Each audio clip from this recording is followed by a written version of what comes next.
శ్రీ సద్గురవే నమః. పూజ్యపాదులైనటువంటి మద్గురువరేణ్యులు మా అమ్మగారు శ్రీ ఆనాల శేషమాంబ అమ్మవారి పాదపద్మాలకు నమస్కరించుకుంటూ, బ్రహ్మానందం పరమసుఖదం కేవలం జ్ఞానమూర్తిం ద్వంద్వాతీతం గగన సదృశ్యం తత్వమస్యాదిలక్ష్యం ఏకం నిత్యం విమలమచలం సర్వదీ సాక్షిభూతం భావాతీతం త్రిగుణరహితం సద్గురుం తం నమామి, సద్గురుం తం నమామి. పవిత్రాత్మ స్వరూపులైనటువంటి సద్గురువులకు, గురుపుత్రులకు, మహనీయులందరికీ కూడా నమస్కరించుకుంటూ, ఆయువు 100 వత్సరంబులు అందు సగంబు గతించే నిద్రచే. మానవులకు ఉన్నటువంటి ఆయు ప్రమాణము 100 సంవత్సరములు అని పెద్దలు చెప్తున్నారు. అయితే ఈ కాలంలో ఈ ఆహారము తింటూ, ఈ సల్పేటు ఆహారముతో మనం జీవిస్తూ 100 సంవత్సరాలు బ్రతుకుతామనే గ్యారెంటీ ఏమన్నా ఉందా? నమ్మకం లేదు. ఎప్పుడో ఏమో తెలియదు. అయితే 100 సంవత్సరాలు ఆయు ప్రమాణం అనుకుందాం. 100 ఏళ్ళు మనం బ్రతికేటప్పుడు అందులో సగభాగము నిద్రకు సరిపోతూ ఉన్నదండి. రాత్రిపూట మనం నిద్రపోతున్నాము. అందు సగంబు గతించే నిద్రచే. మిగిలినటువంటి 50 ఏళ్లలో ఆ అరలో సగం గతమయ్యను బాల్య జరాశక్తిచే. మిగిలినటువంటి 50 సంవత్సరాలలో కూడా బాల్యము, యౌవనము, కౌమారము, వృద్ధాప్యం అనేటువంటి దశల చేత మన జీవితం కొనసాగిపోతూ ఉంది. అయితే మరి మనం భగవంతుని ధ్యానం ఎప్పుడు చేసుకోవాలి? భగవంతుని గురించి మనం ఎప్పుడు తెలుసుకోవాలి? ఈ జీవితాన్ని తరింపు చేసుకోవడానికి మనకు సమయం ఎంత ఉంది? ప్రతి ఒక్కరూ ఆలోచించాలి. అందుకనే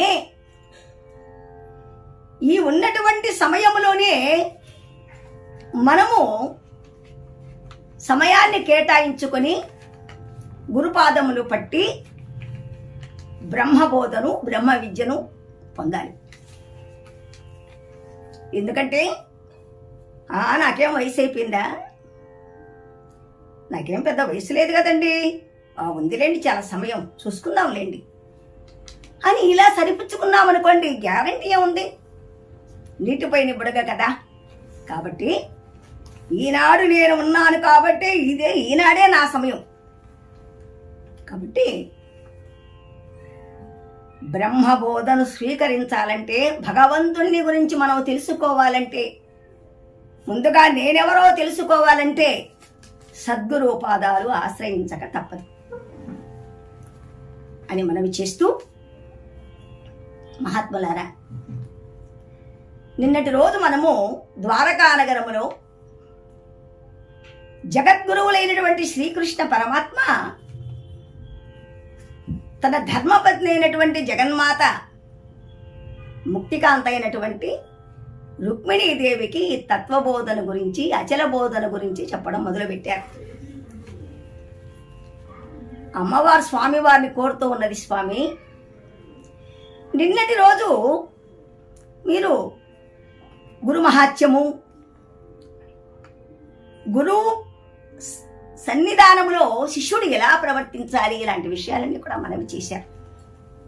అయితే ఈరోజు మిమ్మల్ని నేను ఒక ముఖ్యమైన విషయాన్ని అడిగి తెలుసుకుందామని కోరుతూ ఉన్నాను మహాత్మా.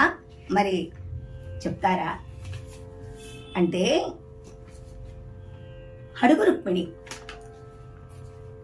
సంశయాత్మ వినశ్యతి, సంశయాలకు తావు ఇవ్వకూడదు. కాబట్టి నీకొచ్చినటువంటి సంశయం ఏమిటో అడుగు అన్నాడు. అప్పుడు జగన్మాత అడుగుతూ ఉన్నది, గురుదేవా, పురుషార్థములేవో ఉన్నాయని చెప్తున్నారే, ఆ పురుషార్థములు ఎన్ని? పురుషార్థములంటే అసలు ఏమిటి? ఈ విషయాన్ని దయచేసి చెప్పగలరని కోరుతున్నాను. చిన్నగా నవ్వారు స్వామి. దేవి, పురుషార్థములంటే 4 విధాలుగా ఉన్నాయి. చతుర్విధ పురుషార్థములు. మరి అవి ఏమిటి? ధర్మము, అర్థము, కామము, మోక్షము. ధర్మ, అర్థ, కామ, మోక్షములు అనేటువంటి పురుషార్థములు 4. అయితే ఈ ధర్మ, అర్థ, కామ, మోక్షాల గురించి చాలా వివరంగా మనం చెప్పుకోవాలి. ధర్మం అంటే అదేమిటి? ధర్మో రక్షతి రక్షితః, ధర్మో హంతి హతః అన్నారు. ధర్మాన్ని మనము రక్షించినట్లయితే ఆ ధర్మమే మనల్ని కాపాడుతుంది, రక్షిస్తుంది. ధర్మాన్ని మనం హత్య చేస్తే ఆ ధర్మమే ఎదురు తిరిగి మనల్ని కూడా అంతము చేస్తుంది. మరి అటువంటి ధర్మము ఏ విధంగా ఉందంటే సత్కర్మల రూపంలో ఉంది. సత్కర్మల రూపంలో ఉందంటే మాకు అర్థం కావడం లేదు స్వామి, దయచేసి వరం చెప్పండి. దేవి, సత్కర్మలంటే పుణ్యక్షేత్రాలకు వెళ్ళడం, దానాలు ధర్మాలు చేయడం, అన్నదానాలు చేయడం, యజ్ఞయాగాదులు చేయడం, వ్రతాలు చేయడం, జపాలు చేయడం, తపాలు చేయడం, వీటన్నిటినీ కూడా సత్కర్మలు అంటారు. ఈ సత్కర్మలు అనేవి ధర్మం.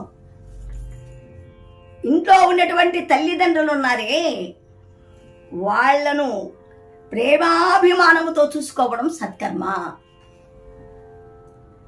పెద్దలను గౌరవించడం సత్కర్మ.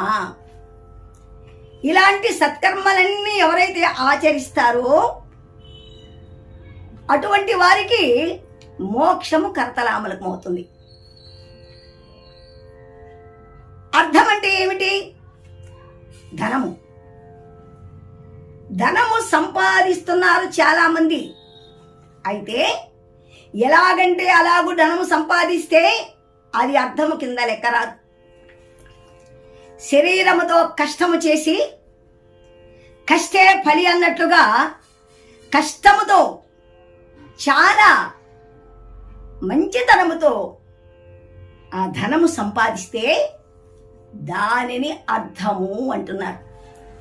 పురుషార్థములలోకి రావాలంటే ఏదేదో పెద్ద పెద్ద వ్యాపారాలు చేసి అలా ఇలా సంపాదిస్తే మాత్రం లాభం లేదు. పురుషార్థములోకి మరి అర్థం రావాలంటే కష్టే పడి కష్టముతో లభించినటువంటి ఆ ధనం ఏది ఉన్నదైతే అదే అర్థం.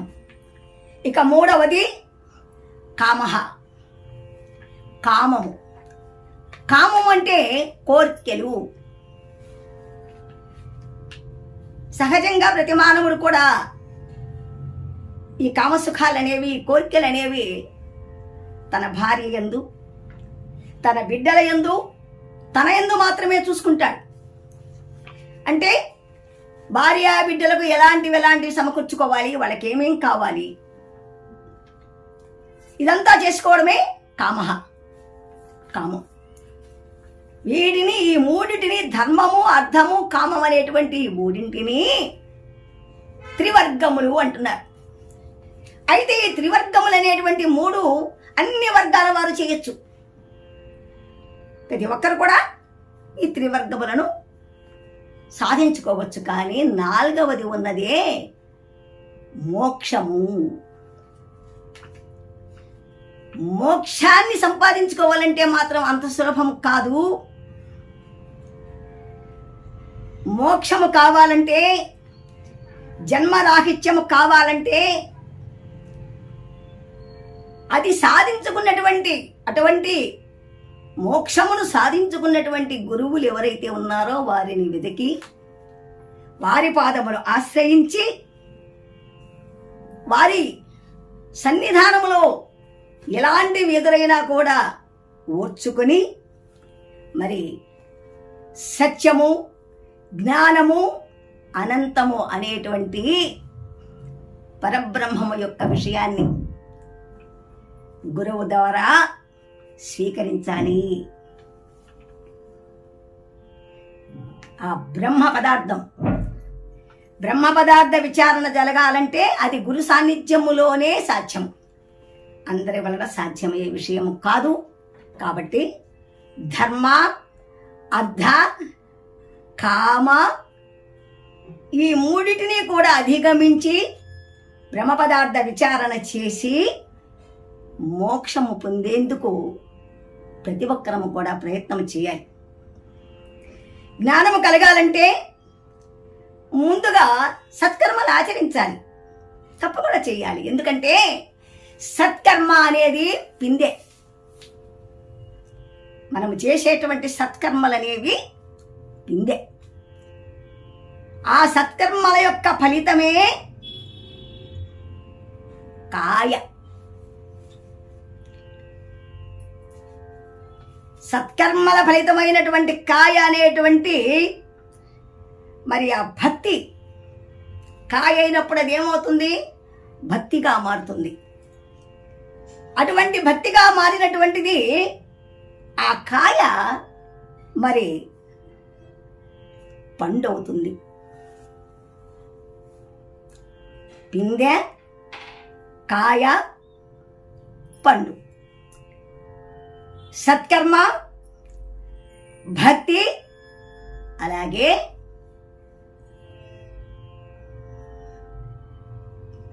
ఆ కాయ పండి ఆ ఫలితము ఆ కైవల్యానికి దారితీస్తుంది. అందుకే అన్నారు పెద్దలు, పండు బహుమధురములొలుకుచునుండు సుజ్ఞానులు గొన్న పండు పరమార్థం బదియుండు కొండల నడుమన కుండలి మధ్య అఖండ రూపమై నింగి వెలింగిన పండు బహుమధురములొలుకుచునుండు సుజ్ఞానులు గొన్న పండు పరమార్థం బదియుండు. ఆ భక్తి అనేటువంటి కాయ అది పండైంది, అది పరమార్థంగా మారింది. అది చాలా రుచికరమైనటువంటి పండు. ఎందరెందరో మహాభక్తులు ఎంత రుచిరా, నీ నామం ఎంత రుచిరా అని అంటున్నారంటే ఆ పండు ఎంత మధురమైనదండి. ఎంత తినినా కూడా తనివి తీరని పండు కదా అది. రుక్మిణి, అటువంటి ఆ బ్రహ్మపదం అనేటువంటి ఆ పండును ప్రతి ఒక్కరూ సాధించుకొని ధరించాలి. జన్మరాహిత్యాన్ని పొందాలి. అన్ని జన్మల కంటే ఉత్తమమైనది మానవ జన్మ. మానవ జన్మలో మరి పురుషునిగా జన్మించడము ఇంకా ఉత్తమం. పురుషునిగా జన్మించినటువంటి వారిలో వేదాలు, శాస్త్రాలు, పురాణాలు అధ్యయనము చేసినటువంటి పండితులున్నారే, వారి జన్మం ఇంకా ఉత్తమం. వారికంటే కూడా పరమపద మార్గాన్ని ఎవరైతే అనుసరించారో అటువంటి మహాజ్ఞానులు ఇంకా ఉత్తములు. కాబట్టి ఈ చతుర్విధ పురుషార్థముల గురించి ప్రతి ఒక్కరు కూడా మరి చాలా చక్కగా సాధన చేయాలి. ఎందుకంటే ఈ సాధనలో మాత్రమే తన్ను తాను తెలుసుకోవడానికి అవకాశం కలుగుతుంది. తన్ను తాను ఎవడైతే తెలుసుకోలేడో అటువంటి వాడు పిసినికాయలోని పురుగు వంటి వాడు. మరి ఎప్పుడు తెలుసుకుందాం? పిసినికాయలో ఉన్నటువంటి పురుగు, ఆ పురుగు వలన ఆ పండు ఏమైనా పనికి వస్తుందా? కాబట్టి జ్ఞాన సంపన్నుడైనటువంటి గురుదేవుని ఆశ్రయించి మనం తరించాలి. అటువంటి గురువు లభించాలంటే పూర్వజన్మ సంస్కారం కావాలి. ఈ మధ్య ఒక ఆయన అంటున్నాడు,